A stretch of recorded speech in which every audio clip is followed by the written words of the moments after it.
Inverse function. आज तुम लोगों को इनवर्स फंक्शन बता रहे हैं।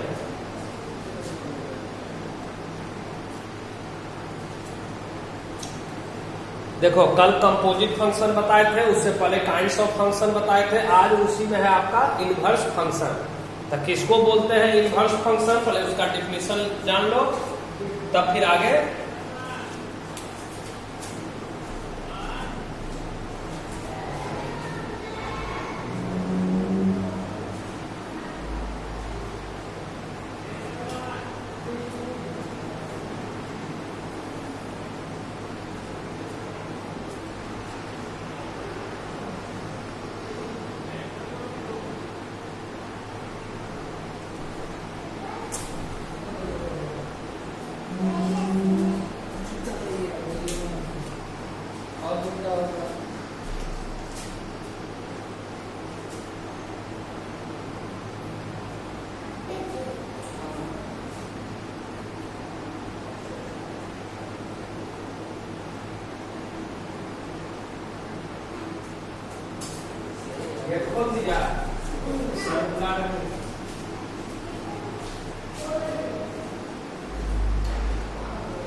देखो, इनवर्स फंक्शन का पहले definition.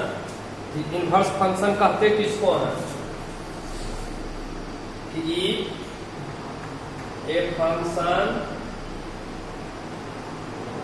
F maps A to B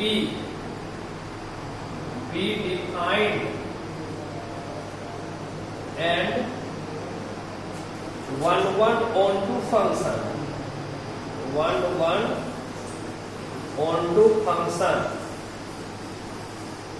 then another function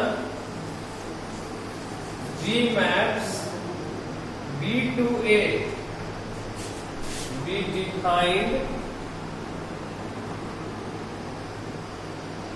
is said to be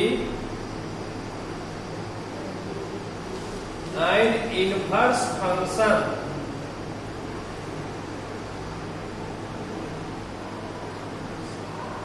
of the function f and is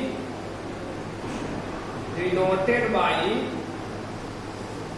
f inverse। ये जो सिंबल लिखा हुआ इसको पढ़ा जाता है रीड एफ इनवर्स।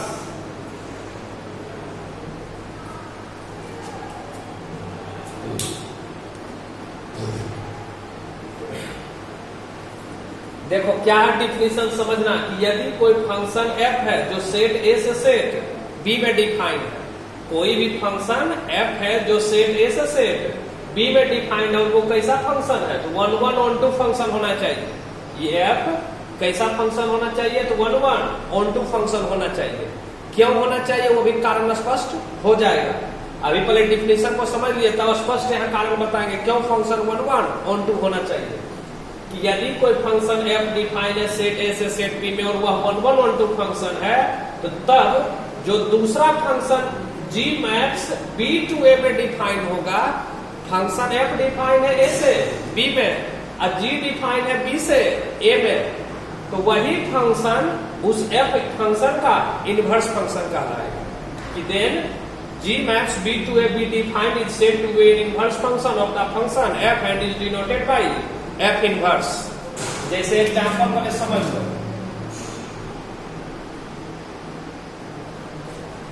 कि ये मान लो सेट A है और ये मान लो सेट B है। A से B में कोई फंक्शन f डिफाइंड है, यहाँ -1 0 1 और यहाँ 0 1।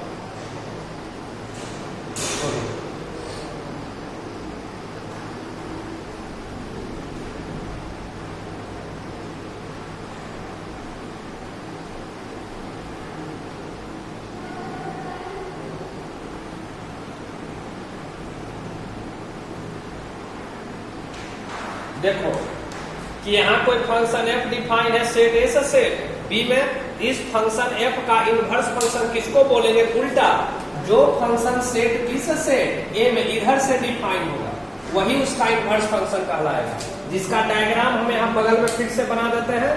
मतलब पहले हो जाएगा सेट बी और उसके बाद हो जाएगा सेट ए। इस फंक्शन को 3 मान लीजिए, 0 1 2, हम -1 0 1। तो यही जो फंक्शन जी है इस f फंक्शन का इनवर्स फंक्शन कहलाएगा। फिर से समझना कि यदि कोई फंक्शन सेट ए से सेट बी में डिफाइन है तो इसका इनवर्स फंक्शन किसको बोलेंगे? तो जो फंक्शन सेट बी से सेट ए में डिफाइन होगा उसका उल्टा इनवर्स हो, तो वही हो गया। ए से बी में जो फंक्शन डिफाइन है उसका इनवर्स फंक्शन किसको बोलेंगे? तो जो बी से ए में डिफाइन हो। लेकिन ये कैसा फंक्शन होना चाहिए? तो 1 1 ऑन टू फंक्शन होना चाहिए, तभी इनवर्स निकलता है, नहीं तो इनवर्स नहीं होता है। कारण समझ जाओगे कि क्यों नहीं होता, पहले डेफिनेशन समझ लो कि कोई भी फंक्शन का इनवर्स फंक्शन कब निकलेगा? जब वह फंक्शन 1 1 ऑन टू फंक्शन होगा। कारण तुरंत समझा रहे हैं। देखो अभी जो हम एग्जांपल दिए हैं इसका कैसा फंक्शन है? 1 1 भी है और 1 2 भी है। याद है 1 1 1 2 चेक करने का तरीका कि 1 1 पहले कि अलग अलग एलिमेंट का इमेज भी क्या होना चाहिए? अलग अलग होना चाहिए। अलग अलग एलिमेंट का इमेज भी अलग अलग है, अलग अलग। और ऑन टू मतलब इधर से देखना है, बाद वाला सेट से। सेकेंड सेट के प्रत्येक एलिमेंट का प्री इमेज फर्स्ट सेट में है कि नहीं है। यदि सेकेंड सेट के प्रत्येक एलिमेंट का प्री इमेज फर्स्ट सेट में है तो उसको ऑन टू फंक्शन कहेंगे, इसे उसको ऑन टू फंक्शन नहीं कहेंगे। बाद वाला सेट का प्रत्येक एलिमेंट का प्री इमेज पहला सेट में होना चाहिए ऑन टू के लिए। बोलो है 0 का प्री इमेज, 1 का प्री इमेज, 2 का प्री इमेज। प्रत्येक एलिमेंट का प्री इमेज फर्स्ट सेट में है, ये 1 1 भी है और ऑन टू है, तो इसका इनवर्स फंक्शन यही कहलाएगा। जो सेट बी से सेट ए में डिफाइंड है वही उस फंक्शन का इनवर्स फंक्शन कहलाता है। बात आ गया समझ में? अब 1 1 ऑन टू ही क्यों होना चाहिए पहले ही लिख लो, तब समझाते हैं। ये समझा रहे हैं कि फंक्शन 1 1 ऑन टू ही क्यों होना चाहिए, पहले इसको उतारो तब वो समझाते हैं। प्रिंट करो सर।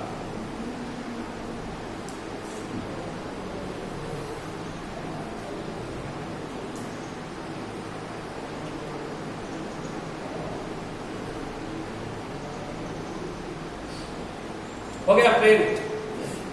ठीक, पहले ही समझा देता है कि फंक्शन 1 1 1 2 ही क्या होना चाहिए। ये तो समझ गया कि 1 1 1 2 होगा तो फंक्शन किसको बोलेंगे? जो सेट बी से सेट ए में डिफाइन होगा उसी फंक्शन को हम लोग उसका इनवर्स फंक्शन बोलते हैं। ठीक, अब देखना एग्जांपल नंबर 2।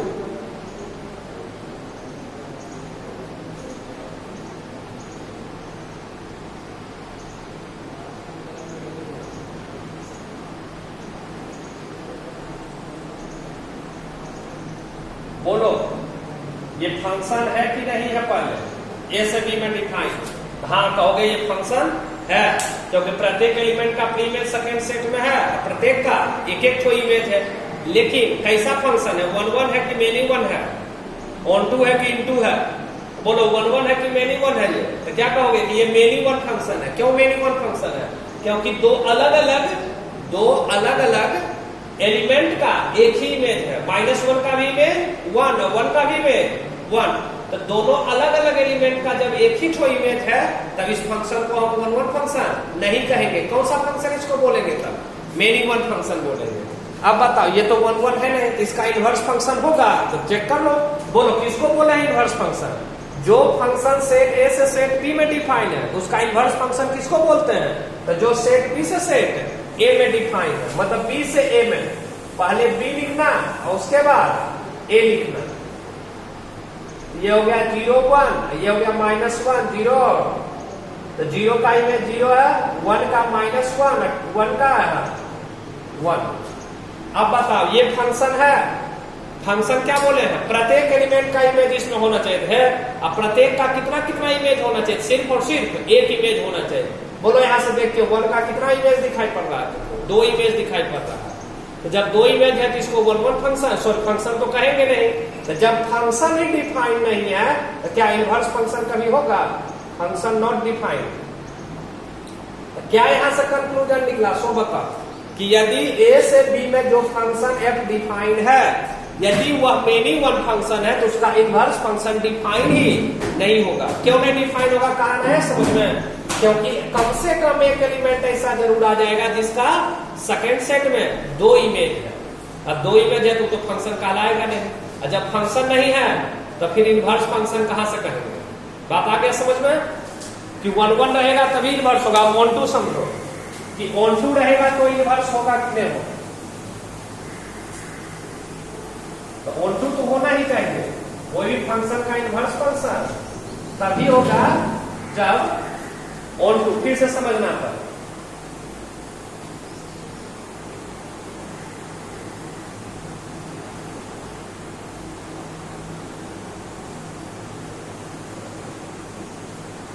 बोलो कैसा फंक्शन है ये ए से बी में डिफाइन? फंक्शन है कि नहीं? तो कहोगे हाँ फंक्शन है। कैसा फंक्शन है? तो वन वन फंक्शन है, फंक्शन भी है वन वन है। ऑन टू है कि इन टू? तो कहोगे इन टू। क्यों?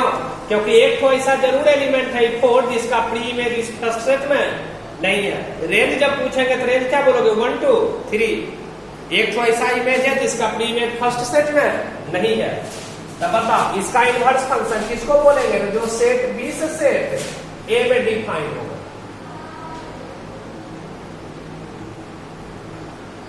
तो बोलो 1 का 0 के साथ है। अब बताओ ये फंक्शन है, फंक्शन में क्या बोले हैं कि प्रत्येक एलिमेंट का इमेज सेकेंड सेट में होना चाहिए। तो इसीलिए रूल को फंक्शन कब कहते हैं? जब फर्स्ट सेट के प्रत्येक एलिमेंट का इमेज सेकेंड सेट में होना चाहिए। बोलो ये फंक्शन डिफाइंड है? फंक्शन डिफाइंड नहीं है। तो जब फंक्शन ही डिफाइंड नहीं है, क्या इनवर्स फंक्शन बोल सकते हैं इसको? नहीं बोल सकते हैं। बात आया समझ में? तो दोनों एग्जाम्पल से समझा कि यदि वन ऑन टू रहेगा तभी उसका इनवर्स संभव है। जो मेनी वन है या इनटू फंक्शन है तो उसका इनवर्स संभव नहीं है। क्यों नहीं है? क्योंकि जब रिवर्स करेंगे तो फंक्शन ही डिफाइन नहीं होगा। जब फंक्शन ही डिफाइन नहीं होगा तो क्या इनवर्स फंक्शन कभी होगा? समझ में आ गया दोनों एग्जाम्पल से? इसलिए सिर्फ कौन सा फंक्शन का इनवर्स पॉसिबल है? तो जो फंक्शन 1 1 ऑन टू है।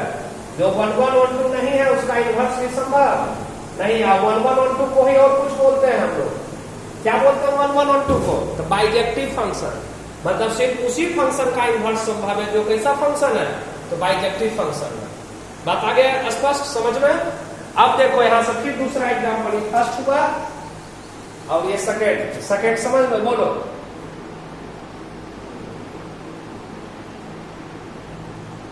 कि मान लो ये सेट x है और ये सेट y है। इस दोनों के बीच में कोई फंक्शन f डिफाइन है। और डिफाइन मतलब समझते हो ना कि यदि सेट x में कोई भी एक एलिमेंट है तो इस x का image under the function f y है तो y इक्वल टू क्या लिखोगे? fx। x का image under the function f कौन है? y। तो y इक्वल टू क्या लिखोगे? fx। तो इसका इनवर्स फंक्शन किसको बोलेंगे? तो जो सेट y से सेट a में डिफाइन है उस फंक्शन को हम g मान लेते हैं। मतलब इस y का image under the function g कौन है? x। तो x बराबर क्या लिखोगे? तो gy। यही इनवर्स फंक्शन को सिंबल क्या है? a से। देखो इसको f का पावर -1 नहीं पढ़ना है, ये नहीं पढ़ना कि पावर -1 है, पावर नहीं -1 है। वो क्या बता रहा है कि वो f फंक्शन का इनवर्स फंक्शन है। इस सिंबल को क्या पढ़ा जाता है? f inverse. इसको तुम ऐसे भी लिख सकते हो f inverse y। f inverse y। अब बताना जब ये 1 1 ऑन टू फंक्शन है तो f का डोमेन किसको बोलेंगे? तो सेट a को। अब को डोमेन किसको बोलेंगे? सेट b को। चूंकि ऑन टू है तो को डोमेन और रेंज बराबर होता है, इसलिए इसका रेंज भी क्या होगा? Set b। मतलब फंक्शन f का डोमेन हो गया सेट a और रेंज हो गया सेट b। तो इसके इनवर्स फंक्शन का डोमेन तो सेट b और रेंज तो सेट a। मतलब जो फंक्शन का डोमेन होगा वो उसके इनवर्स फंक्शन का रेंज, और जो रेंज होगा वो उसके इनवर्स फंक्शन का डोमेन।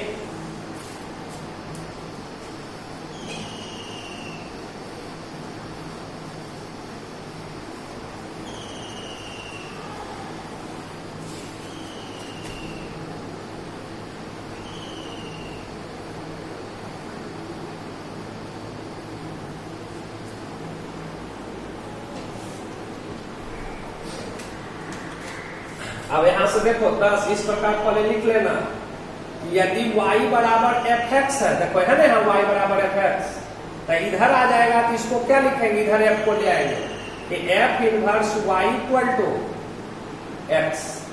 यही याद रखना है कि यदि y बराबर fx है तो f inverse y equal to क्या होगा, तो x होगा। जैसे एग्जांपल समझ लो, और कि यदि मान लो y बराबर साइन x है तो साइन को इधर ले आएंगे कि sine inverse y equal to x, या मान लो ऐसे लिखा हुआ है कि sine theta equal to x, या साइन थीटा नहीं लिख के कॉस टेन थीटा लिख देते हैं कि tan theta equal to x। तो बताओ यहां से क्या लिखोगे, टेन को यदि उधर ले RHS में लेके चले जाएंगे तो क्या हो जाएगा, टेन इनवर्स x। यही इससे समझना है एग्जांपल से कि यदि y बराबर fx है, f अभी कहाँ है, RHS में, यदि इसको LHS ले आएंगे तो क्या लिखेंगे, f इनवर्स y, इधर x बच जाएगा।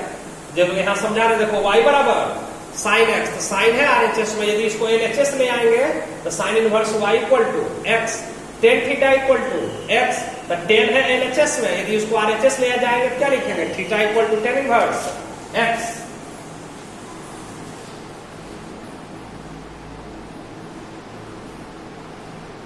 बताओ cos inverse alpha equal to y, तो cos इनवर्स है, यदि इसको RHS ले जाएंगे तो क्या लिखेंगे, बताओ अल्फा इक्वल टू तो cos y। या मान लो ऐसे लिखा हुआ है x इक्वल टू या theta equal to sec inverse कुछ भी मान लो y, तो बताओ इधर ले आओगे तो क्या लिखोगे कि सेक थीटा इक्वल टू, क्या समझा, रिवर्स ऑर्डर। फंक्शन रहेगा तो इनवर्स लगा देंगे, इनवर्स रहेगा तो फंक्शन लिख देंगे। यदि LHS से RHS, RHS से LHS करते हैं तब चलो उतार लो, तब कॉन्सेप्ट लिख देते हैं। तब उतारो पहले इसको,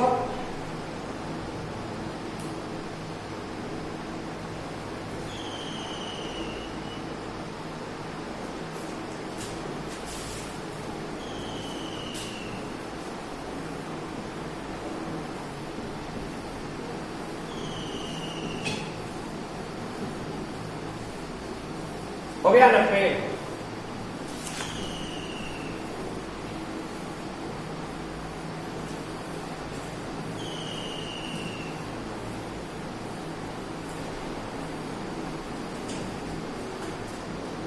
अब लिखना यहाँ कॉन्सेप्ट्स देखें,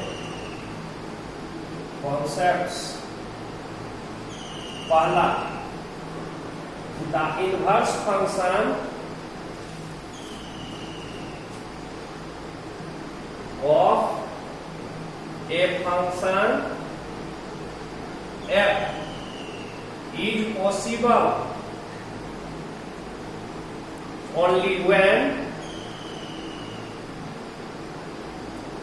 if f is one and onto function, मतलब that is f is a bijective function.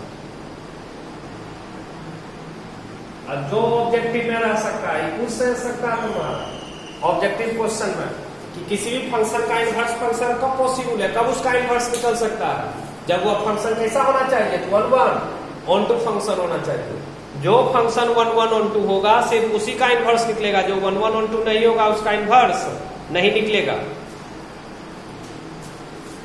1 1 on to को हम क्या कहते हैं, तो बाइजेक्टिव फंक्शन भी बोलते हैं। ठीक, दूसरा कि if f is a bijective function with domain set x and range set y, कि मान लो f जो है वो बाइजेक्टिव फंक्शन है, मतलब वही 1 1 ऑन टू फंक्शन है जिसका डोमेन है x और रेंज है y। तो बताओ इसके इनवर्स फंक्शन का कि then f inverse is also bijective, वो भी बाइजेक्टिव ही होगा, 1 1 1 2 ही होगा विथ डोमेन जिसका डोमेन कितना होगा, सेट वाई और रेंज सेट एक्स।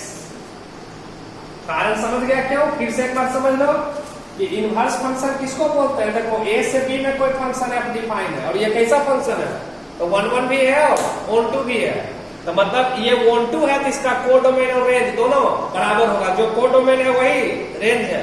तो बताओ एफ का डोमेन किसको बोलेंगे, तो सेट ए को, और रेंज किसको बोलेंगे, तो सेट बी को। अब इसके इनवर्स फंक्शन बोलो, इनवर्स फंक्शन किसको बोलते हैं, तो वैसा फंक्शन जो सेट बी से सेट ए में डिफाइन है, वैसा फंक्शन जो सेट बी से सेट ए में डिफाइन है वही उसका इनवर्स फंक्शन कहलाता है। ठीक है, तो बोलो किसको बोलेंगे उसका इनवर्स फंक्शन, तो जी को। तो जी का डोमेन कौन होगा, तो सेट बी, और रेंज कौन होगा, तो सेट ए। बात समझा? जी का डोमेन हो गया सेट बी और रेंज हो गया सेट ए। वही लिख दिया है, लिख लो पहले दोनों कि जो फंक्शन का डोमेन वो उसके इनवर्स फंक्शन का रेंज, और जो रेंज होता है वो उसके इनवर्स फंक्शन का डोमेन। अगला चैप्टर में भी कॉन्सेप्ट का जरूरत है, inverse trigonometric function, second chapter, समझ गया? वहां से भी 5 नंबर का क्वेश्चन आता है, उसमें भी जरूरत है इसका, इसलिए याद रखना। उतारो sir,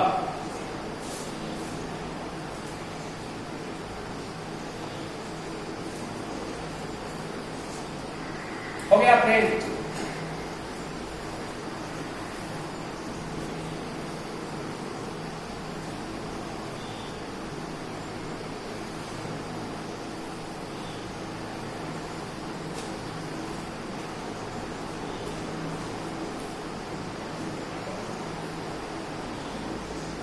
The properties of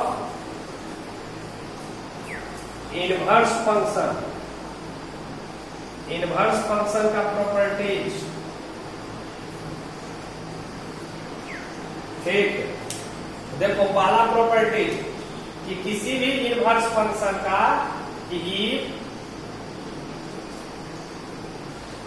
the inverse function of a bijective function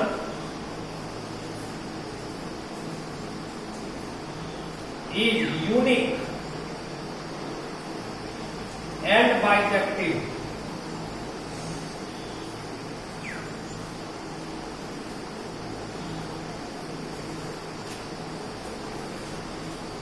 बात समझ गए कि inverse function of a bijective function is unique. Bijective तो पहले भी लिखा चुके थे, तो यहां से क्या सीखा कि किसी भी फंक्शन का केवल और केवल एक ही इनवर्स फंक्शन हो सकता है। किसी भी फंक्शन का केवल और केवल एक ही इनवर्स फंक्शन हो सकता है। यूनिक, यूनिक मतलब वही हुआ ओनली वन। किसी भी बाइजेक्टिव फंक्शन का केवल और केवल एक ही इनवर्स फंक्शन हो सकता है, एक से ज्यादा इनवर्स फंक्शन नहीं हो सकता। दूसरा प्रॉपर्टी कि एफ ऑपरेशन जी अब बराबर जी ऑपरेशन एफ है, यदि एफ ऑपरेशन जी बराबर जी ऑपरेशन एफ है तो देन आइदर या तो एफ इनवर्स बराबर जी है या फिर जी इनवर्स बराबर एफ है। मतलब दो फंक्शन का कंपोजिट फंक्शन पिछले दिन पढ़ाए थे और वहां लिखाए भी थे कल पिछले क्लास में कि जब दो फंक्शन का कंपोजिट फंक्शन है तो वो कम्यूटेटिव लॉ का पालन नहीं करता। मतलब एफ ऑपरेशन जी, जी ऑपरेशन एफ अलग अलग होता है, लेकिन उसमें लिखाए थे इन जनरल, मतलब सामान्यतया। यहाँ पार्टिकुलर केस है, बस एक ही ठो केस है कि एफ ऑपरेशन जी या जी ऑपरेशन एफ ये दोनों बराबर होगा, लेकिन सिर्फ और सिर्फ कब, जब दोनों फंक्शन एक दूसरे का इनवर्स फंक्शन है तब। या तो एफ का इनवर्स करे तो जी आ जाए, या जी का इनवर्स करे तो एफ आ जाए। किसी भी फंक्शन का यदि इनवर्स करने पर दूसरा का एफ इनवर्स करने पर जी फंक्शन आ जाए, या जी इनवर्स करने पर, तब दोनों का कंपोजिट फंक्शन सेम आएगा। एफ ऑपरेशन जी करे चाहे जी ऑपरेशन। इसी को आप ऐसे भी लिख सकते हैं कि the composition of function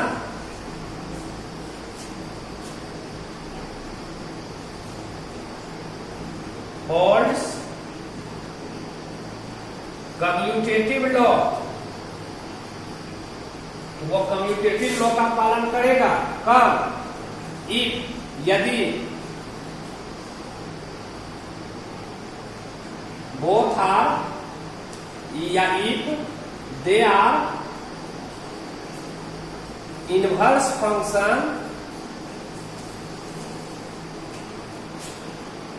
to each other,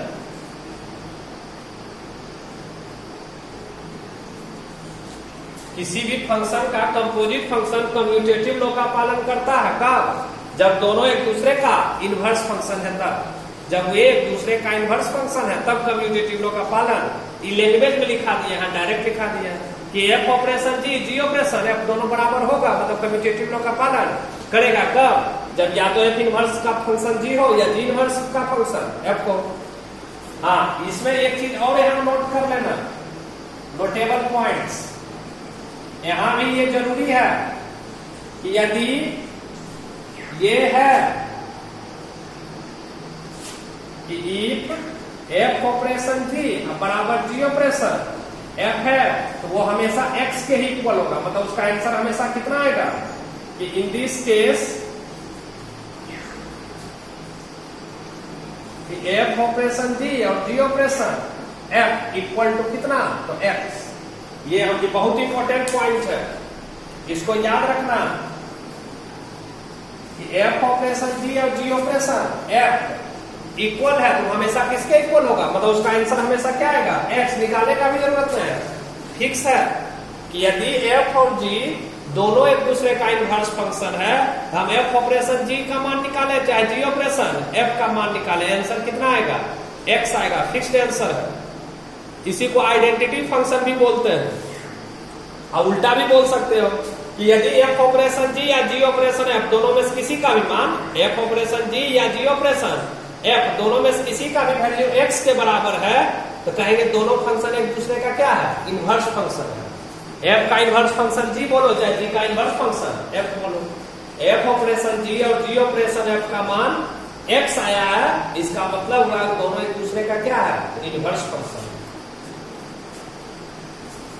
अब तीसरा लिखना कि F is an F and G भी लिख दो। अच्छा पहले एफ पे लिख दो, if F is an invertible function. Invertible मतलब समझते हो इसका मीनिंग, इसका मतलब वह फंक्शन जिसका इनवर्स निकल सकता है। बोलो, इनवर्सिबल मतलब वह फंक्शन जिसका इनवर्स निकल सकता है। बोलो किसका इनवर्स निकलता है, जो 1 1 1 2 होता है, यानी फंक्शन एफ क्या है, तो 1 1 1 2 है। यदि कहीं क्वेश्चन में तुमको इनवर्सिबल लिखा आ रहा है जिसका मतलब समझ जाना कि 1 1 1 2 या बाइजेक्टिव जो समझो, if f is an inversible function then इसका f inverse is also inversible, f inverse भी निकलेगा, also inversible, उसका भी इनवर्स निकल सकता। एंड f इनवर्स का जब इनवर्स निकालोगे तब पुनः वही फंक्शन आ जाएगा f इनवर्स का जब दोबारा इनवर्स करोगे तो वही आ जाएगा f। बात समझ गया? किसी भी फंक्शन f यदि इनवर्सिबल है तो f इनवर्स भी उसका इनवर्सिबल होगा और f इनवर्स का इनवर्स फंक्शन करेगा फिर वही फंक्शन आ जाएगा। क्यों आ जाएगा, कारण समझ लो। बोलो a से b में कोई फंक्शन डिफाइन है f, तो इसका इनवर्स फंक्शन किसको बोलते हैं, तो जो b से a में डिफाइन है, ये हो गया f इनवर्स हो गया। अब इसको भूल जाओ, इसको भी ढक देते हैं। अब इसका इनवर्स निकालना, फिर बता कौन सा फंक्शन इसका इनवर्स फंक्शन कहलाएगा। फिर उल्टा करते हैं, आएगा a से b में जो फंक्शन डिफाइन है वही इनवर्स फंक्शन होगा। इस f इनवर्स का इनवर्स फंक्शन कौन होगा, तो वह फंक्शन होगा जो सेट a से सेट b में डिफाइन है। यही ना फंक्शन सेट a से सेट b में डिफाइन है, आ जाएगा f इनवर्स बराबर f। मतलब किसी भी फंक्शन का दोबारा इनवर्स करेंगे, एक बार कर लीजिए अब फिर दोबारा करेंगे तो वही फंक्शन आ जाएगा जो पहले से दिया हुआ है। चलो उतार लो 3 को, तब चौथा लिखाते हैं। ये सब ऑब्जेक्टिव में एकदम पूछ सकता है, कंठस्थ रखना, डायरेक्ट टिक करना आंसर। उतारो सब, प्रिंट करो, हो गया प्रिंट।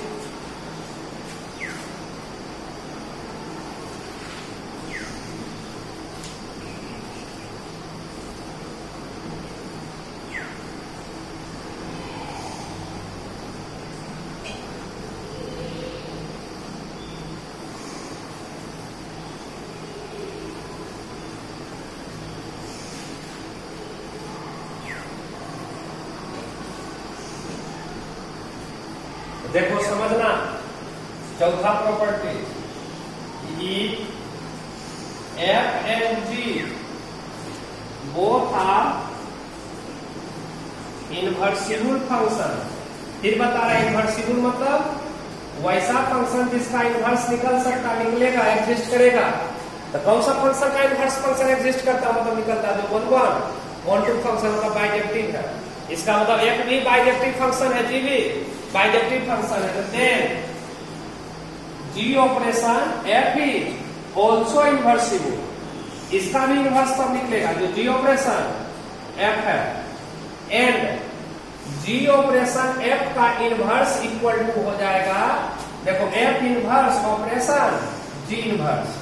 ये फॉर्मूला एक तरह से याद रखना, समझ गया? यहां लिख देते हैं कि जी ऑपरेशन इफ सब ऑब्जेक्टिव में पूछ सकता है बराबर F inverse operation G inverse, या एफ ऑपरेशन,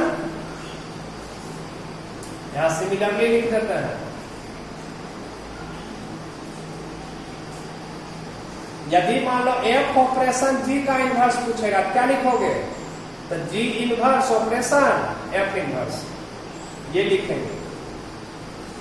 बात समझे? चलो उतारो तब, प्रिंट करो सब।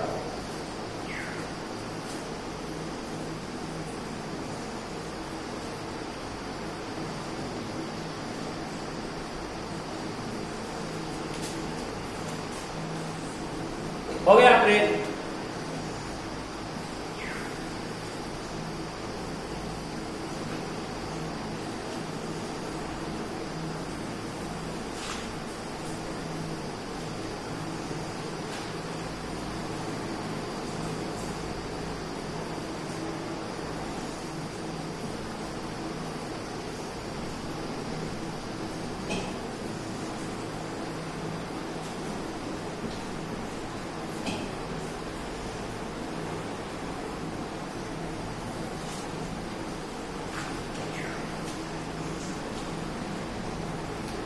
अब देखो किसी भी फंक्शन का इनवर्स फंक्शन कैसे निकालते हैं। Method to find inverse function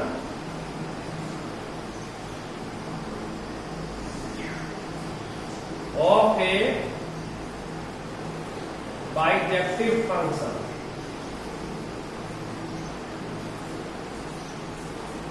bijective function का इनवर्स फंक्शन कैसे निकालते हैं, वर्किंग रूल, किस ढंग से क्वेश्चन बनाएंगे, तब क्वेश्चन भी समझा देंगे। तो देखो पहला, ठीक, किसी भी फंक्शन का इनवर्स फंक्शन कैसे निकालते हैं। तो पहले जिस फंक्शन का इनवर्स फंक्शन निकालना, पहले मान लेना कि लेट वाई बराबर f x, let y equal to f x. जिस फंक्शन का इनवर्स फंक्शन निकालना है, पहले मान लेना कि लेट y बराबर एफ एक्स, मतलब ये y किसका फंक्शन है, x का। y किसका फंक्शन है, x का। तब यहां से तुमको we find x is a function of y। हम लोगों को ये निकालना होगा कि x किसका फंक्शन है, y का। मतलब इस ढंग से x बराबर gy, जैसे यहाँ LHS में y है, बाकी सब RHS में, उसी को चेंज करके आपको ऐसे लिखना होगा, LHS में x और बाकी सब y का फंक्शन RHS में। LHS में सिर्फ क्या होना चाहिए, तो x होना चाहिए। अब तीसरा, जब ये निकल जाएगा तो वी रिप्लेस कर देना x बाई यहाँ f इनवर्स y। कहां से? देखो फर्स्ट से। अभी जब डिफिनेशन बता रहे थे तो यहाँ तुम लोगों को बोले थे y बराबर क्या है, एफ एक्स। तो f को LHS ले आओ, तो f inverse y equal to x। तो क्या x के स्थान पर लिख सकते हैं f इनवर्स y। यहाँ फ्रॉम फर्स्ट से, फ्रॉम फर्स्ट से कि y बराबर है एफ एक्स, y बराबर है एफ एक्स। तो यदि f को LHS ले आएंगे तो f inverse y equal to x। ठीक, अब चौथा काम, यदि जरूरत पड़ेगा तब if necessary we replace y by x, y by x, मतलब जहां y है वहां क्या रिप्लेस कर देना, x, जहां जहां y रहेगा वहां वहां x लिख देना, आंसर आ जाएगा। यदि जरूरत पड़ा था, देखो कभी कभी आंसर y के टर्म में लिखा रहता तो y में छोड़ देना, x नहीं रिप्लेस करेंगे। हाँ, x के टर्म में आंसर है तो जहां जहां y है वहां वहां x रिप्लेस कर देंगे। यही हुआ किसी भी फंक्शन का इनवर्स फंक्शन निकालने का तरीका। बताया समझ में? जैसे एग्जांपल यहां समझा देते हैं तुमको। अभी जो हम एग्जांपल दे रहे हैं समझ जाना कि बाइजेक्टिव फंक्शन, अभी हम इनवर्स निकालने बता रहे हैं, बाइजेक्टिव बता नहीं रहे, अभी सिर्फ क्या बता रहे हैं तुमको, इनवर्स निकालने बता रहे हैं। कि मान लो यहाँ y बराबर यहाँ लिख दीजिए 2x minus 3 upon 3x plus 4 fx बराबर। हम इसका इनवर्स फंक्शन पूछे, इस फंक्शन का क्या पूछे कि इसका इनवर्स फंक्शन बताओ क्या होगा। बताया समझ में हम क्या पूछने जा रहे हैं, इस फंक्शन का इनवर्स फंक्शन बताओ कितना होगा। तो देखो फिर से एक बार भी बता दें, क्वेश्चन रिमाइंड करना क्या बोले हम तुमको, अभी मान के चलना कि ये कैसा फंक्शन है, तो बाइजेक्टिव फंक्शन है। और यदि कुछ नहीं लिखा रहेगा, यदि कुछ नहीं लिखा हुआ है तो सब बाइजेक्टिव फंक्शन है। जब लिखा रहेगा कुछ तब ना सोचेंगे। तो यहाँ कुछ भी नहीं लिखा, फंक्शन दिया हुआ इनवर्स फंक्शन पूछेगा तो तुमको ही नहीं सोचना बाइजेक्टिव है कि नहीं है, डायरेक्ट। हाँ, जब फंक्शन लिखा रहेगा कि r से r में डिफाइन है, r प्लस से नेचुरल नंबर में, तब सोचना पड़ेगा। सिर्फ मान लो ऐसे लिख देगा fx बराबर इतना, अब पूछेगा उसका इनवर्स फंक्शन बताओ। इसे और छोटा हम पहले दे देते हैं कि मान लो fx बराबर हम यहाँ लिख दिए 7x अब प्लस 5। अब पूछे इसका इनवर्स फंक्शन बताओ, और छोटा भी कर दिए पहले। क्या पूछा तुमको, fx बराबर 7x प्लस 5 और इसका इनवर्स फंक्शन पूछ रहा है। तब देखो ये नहीं देखना बाइजेक्टिव है कि नहीं, डायरेक्ट इनवर्स निकाल देना। तो बताओ इनवर्स कैसे निकालेंगे। ऑब्जेक्टिव में पूछ चुका है क्वेश्चन, पर ऐसे कर देंगे कि लेट y बराबर fx, तो बोलो y बराबर fx कितना दिया हुआ है, तो बोलो ये y इक्वल टू है LHS में y बाकी सब। अब इसको x में चेंज कर दो, तो बोलो 5 को इधर ले आओ, y माइनस 5 बराबर यानी 7x equal to y minus 5। तो बोलो x इक्वल टू, तो y माइनस 5 अपॉन 7। अब x के स्थान पर यहां फ्रॉम फर्स्ट से रिप्लेस कर देना f इनवर्स y। यदि इतना आंसर है इतने छोड़ देना, नहीं रहेगा यहां रिप्लेस कर देना y by x, replace y by x, मतलब जहां जहां y है वहां वहां x लिख देना। तो क्या हो जाएगा f इनवर्स x बराबर x minus 5 by 7, x minus 5 by 7। ठीक है, उस फंक्शन का इनवर्स फंक्शन हो जाएगा। बताया समझ में? ये कहां से लिखे f इनवर्स y, देखो y बराबर fx, y बराबर fx, LHS में यदि ले आएंगे तो f inverse y equal to x। ठीक, तो x बराबर लिख दिया f इनवर्स y। बताया समझ में? आया इनवर्स निकालना कि जिस फंक्शन का पहले इनवर्स फंक्शन निकालना, पहले मान लेंगे कि लेट y बराबर fx, y equal to x के टर्म में, तो उसको चेंज करके कर लेंगे x इक्वल टू y के टर्म में। LHS में सिर्फ x है, बाकी सब RHS में देखो किए। अब x के स्थान पर लिख देंगे f इनवर्स y। यदि इतना आंसर है तो इतने छोड़ देंगे, नहीं x के टर्म में, तो जहां जहां y है वहां वहां x रिप्लेस कर देना। चलो उतारो, अभी 3 एग्जांपल से समझाएंगे, पहले इसको प्रिंट करो सब, उतारो सब जल्दी।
देखना एग्जांपल नंबर 2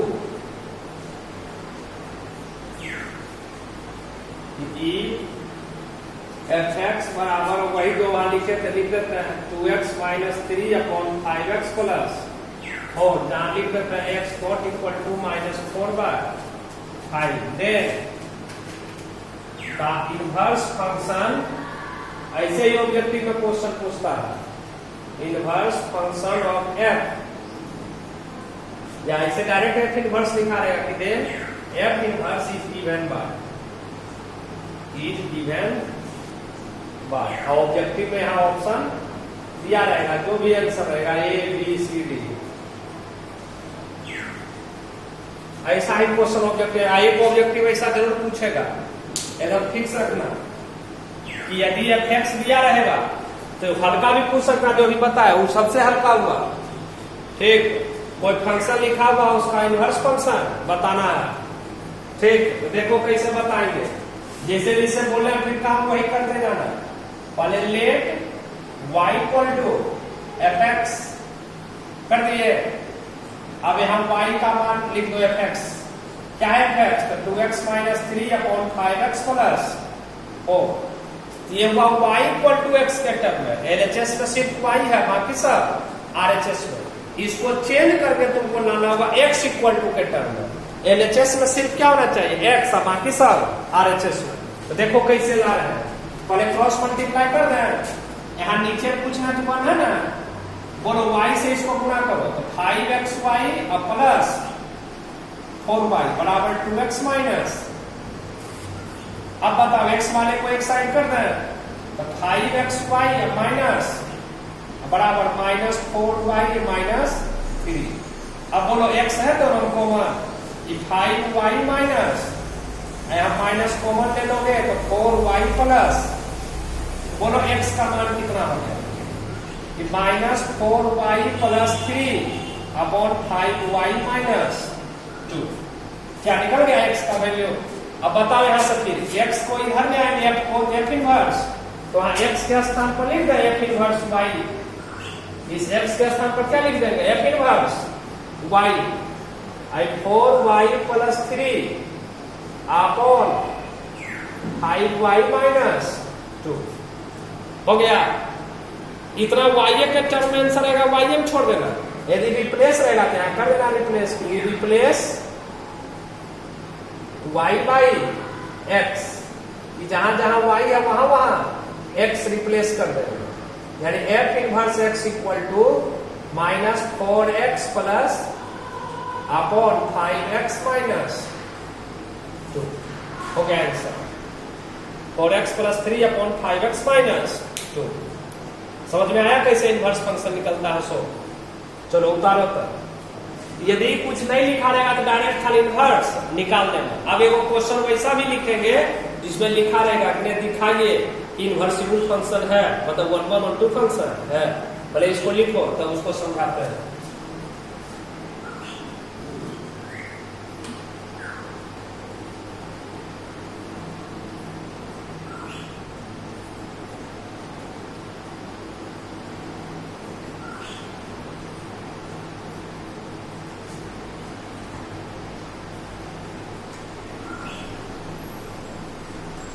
हो गया प्रिंट चलो लिखो तो प्रिंट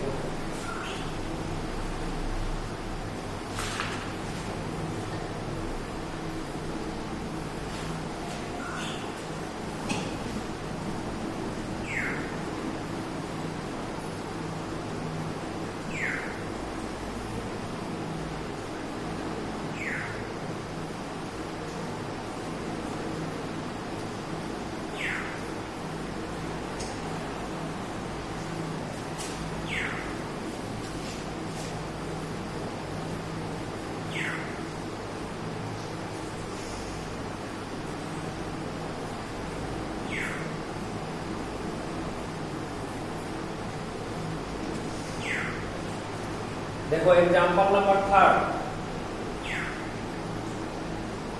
क्वेश्चन लिख रहा है पहले देखना कि so that f maps -1 to 1 so that f maps -1 1 से 1 तक टू ऑल रियल नंबर, ठीक, given by fx equal to x upon x plus 2 is an inversible function. Inversible function. Find the inverse of the function. Find the inverse of the function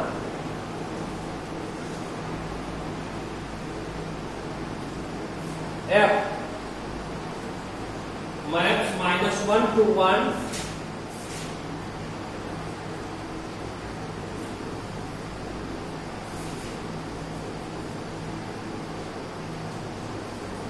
to range of f.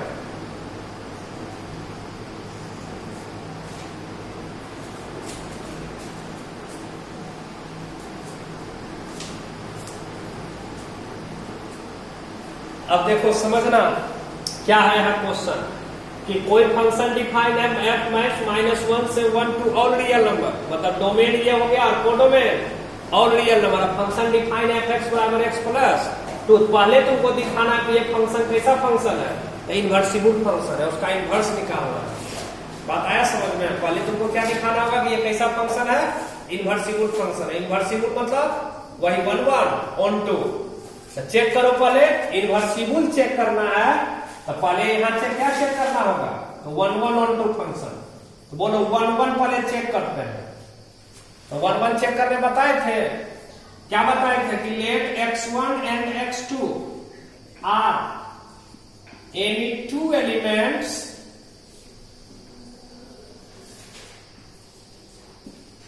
In domain of f। क्या है domain? वही -1 से 1 तक। Such that इस प्रकार से मानने बताए थे कि fx1 इक्वल टू fx2। जब कहेगा प्रूफ करने तब इतना काम करना है। जब क्वेश्चन में लिखा रहेगा कि दिखाइए फंक्शन इन्वर्सिबल फंक्शन है या 1 1 on 2 फंक्शन है, तभी काम करना, नहीं तो डायरेक्ट इन्वर्स निकाल देना। तो बोलो fx1, तो बोलो fx है लिखा हुआ fx बराबर fx1 कैसे निकालेंगे? तो क्या कहोगे कि जहां जहां x है वहां वहां x1 रिप्लेस कर देंगे, जहां जहां x है वहां वहां fx2 कैसे निकालोगे? तो जहां x है वहां x2 रिप्लेस कर देंगे, क्रॉस मल्टीप्लाई कर दो, x1 x2 प्लस 2x1 बराबर x1 x2 प्लस 2x2। ये दोनों हो गया कैंसिल। तब बता 2x1 इक्वल टू 2x2, अब 2 से 2 कैंसिल। तो बोलो x1 इक्वल टू आ गया, तो क्या कहोगे कि f इज ए 1 1 फंक्शन, कि ये 1 1 फंक्शन है।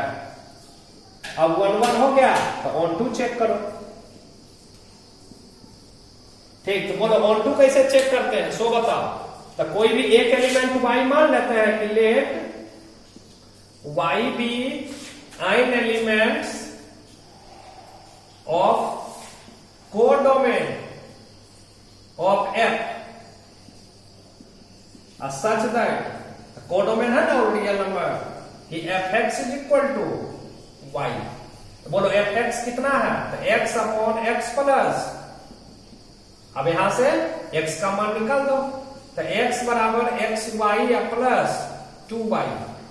तो x minus xy equal to 2y। x common ले लो तो 1 माइनस,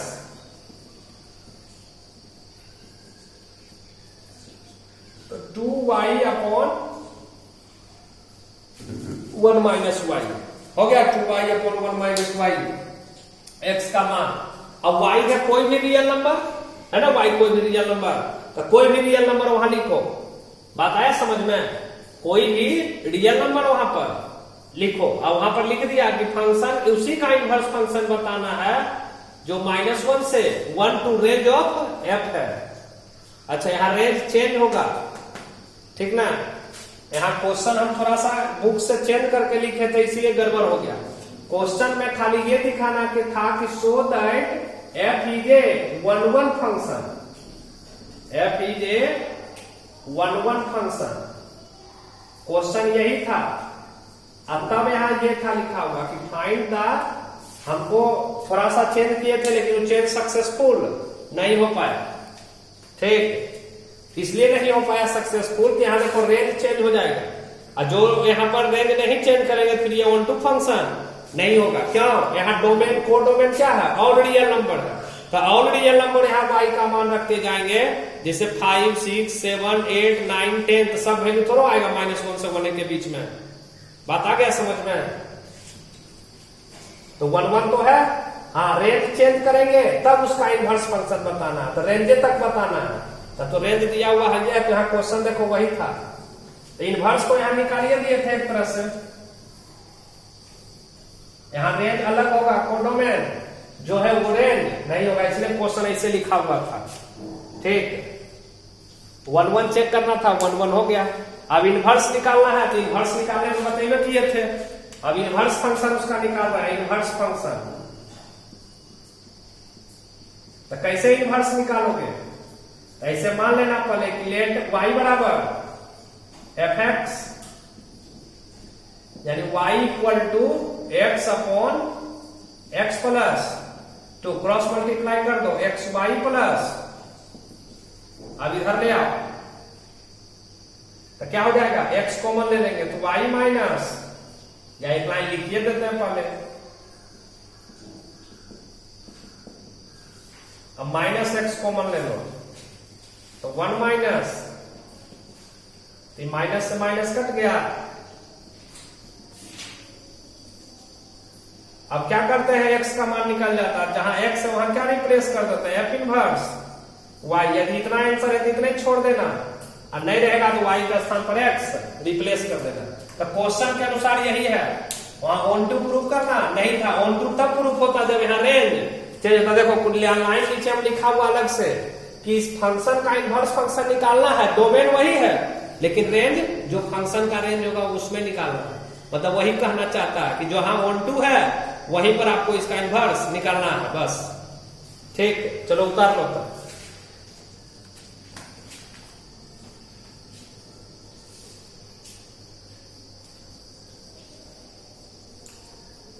हो गया फ्रेंड? तो तुम लोगों को होमवर्क नोट कर लो। होमवर्क है एक्सरसाइज 1.3, इसको पूरा कंप्लीट कर लेना NCERT से। बात समझ गया? कंप्लीट पूरा कर लेना है इसको। जो कॉन्सेप्ट लिखा दिया वो सब कॉन्सेप्ट से रहेगा, उसको मत बनाना, वो सब खाली ऑब्जेक्टिव के लिए कंफर्म याद रखना है। 1.3 कंप्लीट कर लेना, मतलब तुम लोगों को बना लेना है 1 से लेकर 9 तक, और फिर उसके बाद 13, 14, 1 to 9 एंड 13, 14, इतना क्वेश्चन बना लेना तुम सबको। ठीक, तब आप लोगों को कल बाइनरी ऑपरेशन पढ़ाएंगे। बात समझ गया? उसका फंक्शन खत्म हो जाएगा। नेक्स्ट क्लास से इनवर्स ट्रिग्नोमेट्रिक फंक्शन पढ़ाया जाएगा, यानी कल भर फंक्शन ही चलेगा। अगले क्लास से, कल के बाद मतलब ट्यूसडे से इनवर्स ट्रिग्नोमेट्रिक फंक्शन।